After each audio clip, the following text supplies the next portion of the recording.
Welcome. In front of me I have ASUS ZenFone 8 Flip, and today I will show you how you can connect AirPods with this smartphone.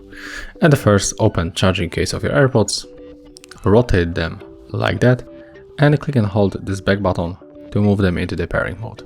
So let's make it right now. Click and hold it. When indicator starts blinking, you can release that key right now and open Bluetooth settings. Click here on the switcher to enable Bluetooth and take a look on the available devices list. Oh, I just misclick. Never mind. Let's turn it off. Let's make the same. As you can see, here we got the AirPods, so tap on them once to connect, click pair. And as you can see, right now we are connected. So if you find this video helpful, remember to leave a like, comment and subscribe to our channel.